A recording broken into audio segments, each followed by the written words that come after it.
Today's video is brought to you by the AndyLaVGC store and viewers like you. Let's talk about the teams from San Diego. Hey everybody, welcome back. Today we're going to be talking about VGC Series 1 for probably the last time. But from my experience, it doesn't seem like Series 2 is really all that different. I mean, it does add all the Paradox Pokemon, and they're all like good. Well, for the most part, they're all good Pokemon. But they don't seem to shake up the format too much, at least from what I've noticed in the very beginning here.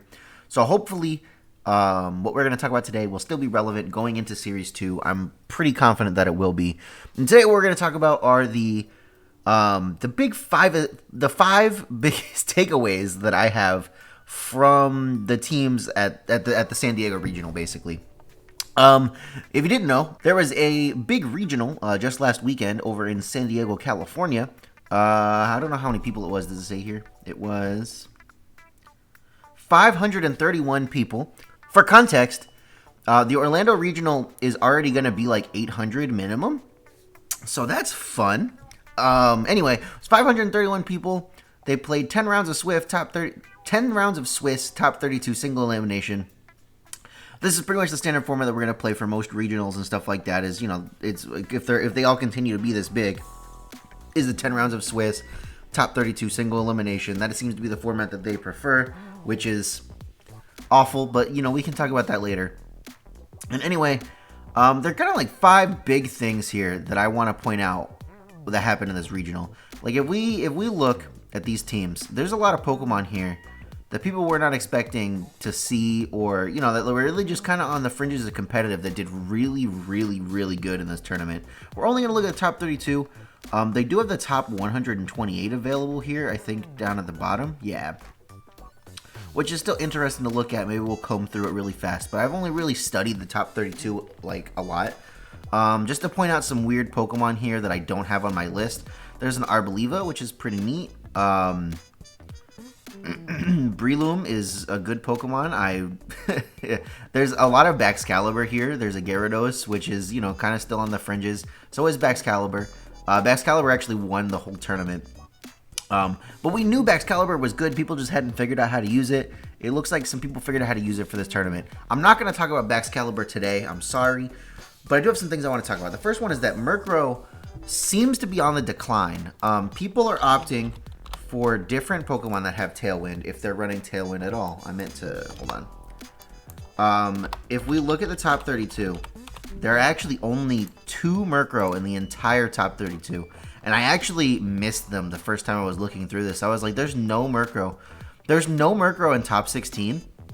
0. Not a single Murkrow in top 16. And there are only 2 Murkrow in top 32 right here at 19th and 20th place. Which is kind of crazy to me, because Murkrow feels like it should be really important in the format, but people just didn't bring it. Or at least the people who did really well just didn't bring it. But people are opting for other Pokemon that have Tailwind. So we have like, we've seen a bunch of Tailwind Corviknight. Flamigo gets Tailwind. That's funny. I didn't know that. I'm trying to get to the Pokemon I want to talk about. Talonflame, Hydreigon, and Salamence. Those are the Tailwind Pokemon that people are running. So if we look through here, like this Salamence right here, I'm pretty sure this one has Tailwind. It sure does. So people I've realized that, like, yeah, Prankster Tailwind is good, but if I'm running like a bulkier team, I don't really need it. Like, obviously, yes, this is still priority Tailwind, and we see a lot more Talonflame actually than we do Murkrow, which is pretty interesting. I wonder if that has something to do with maybe the taunt not being Prankster priority taunt, so you can get it off more frequently, or the added benefit that Will-O-Wisp gives, or maybe the priority Brave Bird is really important for dealing with stuff like Annihilate. I don't know. There's any number of reasons why people could be gravitating towards Talonflame. And the other thing is that this isn't one. There were some Tailwind Hydreigons that we saw. Let me see if I can find one. No. Well, there were some. Maybe not a lot. I swear I saw at least one. Hold on. I'm going to find it. It was like the first one I clicked on when I was first looking through. That's the Scarf one. Okay, hold on. Let's try this one. Number 21. No. This is Focus Energy. There are a lot of Hydreigon sets, but the people were running Tailwind Hydreigon, I promise. Maybe not in top 32 apparently. Nah, probably not this guy. What's this Dragonite running? Okay, the choice band set. So yeah, people are really opting for these other Tailwind setters, and honestly, there's a surprising amount of teams here that just don't have any speed control at all. And that kind of brings me to our next point, is that number 2 is that Goldengo is seeing a lot of play. It's seeing a lot of play without any kind of speed control. So if we kind of look here, there's no speed control on this team. Like, yeah, there's the Tricker on the Mimikyu, but it really feels like it's more for counter stuff and less for like actual speed control. Like, you need to have Trick Room. This is not a hard Trick Room team. There's a Goldengo with no speed control. There's 2 Goldengos with no speed control. Yeah, they have Tailwind. Oh, Pelipper is the other big Tailwind Pokemon. Yeah, they have Tailwind on Pelipper and Salamence, so yeah, they have speed control there. But there's a Goldengo with Tailwind. This one has no speed control. This is actually the same 6 Pokemon as the winner, but the sets are different. There's a Goldengo with, yeah, there's Tailwind on the Corviknight, but it's not like mandatory. There's a Goldengo with, yeah, it has Tailwind Pelipper, but like it's not as hard speed control. There's no speed control on this team. No speed control on this team, except for the Tailwind from the Pelipper. Like I said, that's not really for Goldengo. It's for the other stuff. But yeah, there's just a lot more Goldengo with 0 speed control. I don't know if they're running bulkier sets. Obviously, I don't have access to that information. But, so there's another one. No speed control. No speed control. Maybe this is Tailwind Salamence. It is. No speed control. It's crazy to me how many Goldengo made top cut with no speed control at all. It kind of shows the power that Goldengo has. It doesn't even need to get the speed advantage to really get going. I've been using bulky Goldengo myself, and honestly, it's so hard to KO, especially if you use the right Terra type, that you can get your Nasty Plot off and like do whatever without having to have the speed control, which is pretty interesting. So yeah, Murkrow stocks are down. Goldengo stocks are the same, but you don't necessarily need speed control if you run the right set. The third thing, big surprise Pokemon here, is Paldea and Tauros Water and Fire. They're both represented here in top 32. Water is really the big success story here.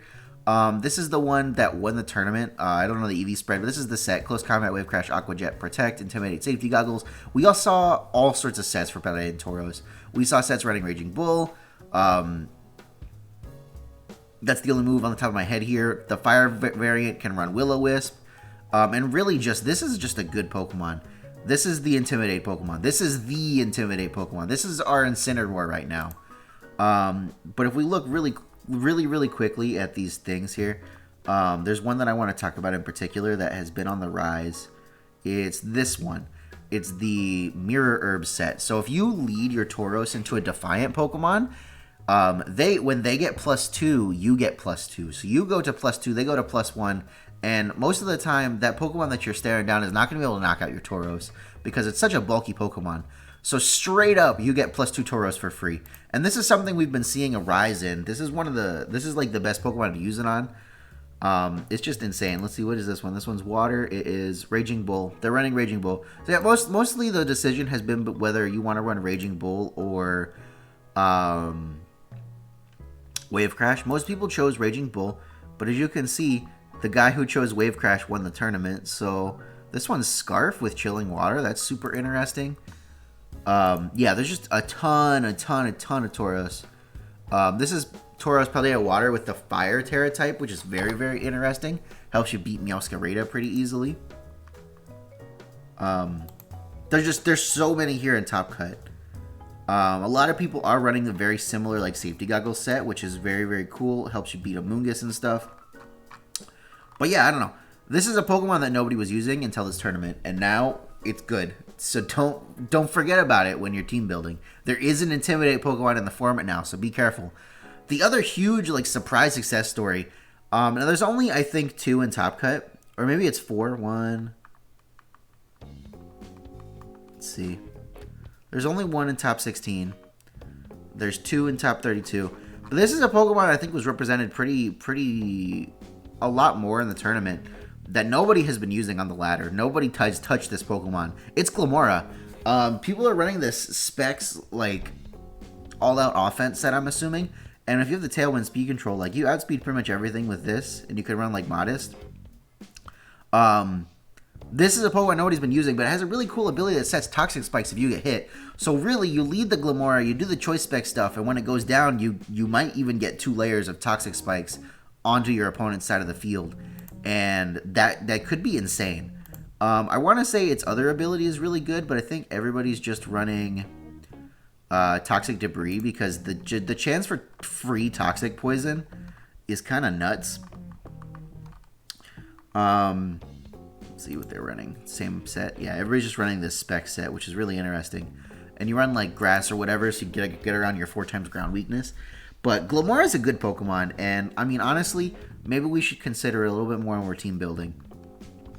Now, there are a lot of stuff that you could expect to see. Like, there's Mouseholds in here, there's Sylveons in here. There's actually an Arcanine in second place, which is the only 3 Intimidating Pokemon we see are Arcanine, Salamence, and Paleontauros Water. And that's actually the only Arcanine that's represented at all in top 32, I want to say. Oh, no, there's another one right there. Look at that. 2 Arcanines. That's cool. But so much Paleontauros Water. And Fire, I guess. The last thing is that Rain. Rain has become the dominant weather. Rain is so much the dominant weather that people are running Damp Rock because there's no weather wars right now. Nobody's running, sun. I mean, there's 1 hail in Top Cut. Or snow, sorry. But there's no sun in Top Cut. I'm pretty sure there's no Torkoals here. Looking through really fast. Let me know if I missed in the comments. There's no Torkoals here, and there's 1 snow team. Right now, if you want to run Rain, go for it. You're pretty much uninhibited. There's no counter weather. Like, yeah, Sand is good, but I don't think there were any Sand teams in Top Cut either. I thought Sand was, like, great, but I'm not seeing any. Rain has come out as the best weather. Rain is so much the best weather and the only weather that people are running. That people are running Damp Rock because they are confident that their weather is not going to get rewritten. And Pelipper has so much utility right now. It sets the Rain. It has Wide Guard, which is really good against those Gholdengo matchups. And it has Tailwind, which is really good for Tailwind. I mean, it also gets this really strong stab moves in Hurricane and Hydro Pump, especially in the rain. These moves are absolutely insane. I want to say that I watched a match where somebody literally took like 3 out of 4 KOs with Pelipper and did most of their damage with Pelipper that game. It's pretty much insane. And the other things to realize here is that Palafin on rain teams is really scary. It usually runs 3 water type moves anyway. So you run your 3 water type moves on your rain team and you just smack the crap out of things. Because Palafin basically has Mega Evolution stats. There is 1 Dreadnought Top Cut, which is really surprising. I didn't think Dreadnought was that good, but there it is. There's the Dreadnought. But mostly it's either Pelipper by itself. It's not like a dedicated rain team. It's just kind of like a rain Pokemon to help with your weaknesses. And your Paleontauros Water really fits on these rain archetypes as well.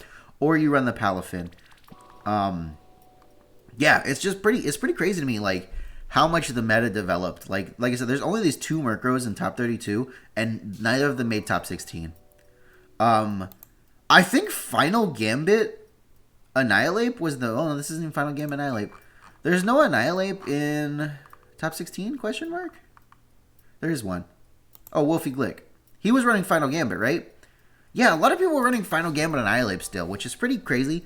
It's a really good tool to just kind of like remove 1 Pokemon from the field. There's 1 Scizor here in top 32. Was somebody running the huge power Medicham? Oh, no, they weren't. They weren't running the skill swap set. That's so interesting.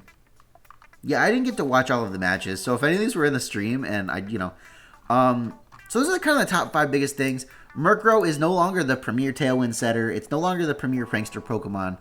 I mean, it's probably still the best like prankster Pokemon, I guess. But I don't know. It's not like the best Tailwind setter anymore. It was not very well represented in the top 32. Like I said, only 2, and none of them made top 16. Gholdengo no longer needs speed control. People have realized that it is good on its own. It no longer needs to have that Murkrow next to it.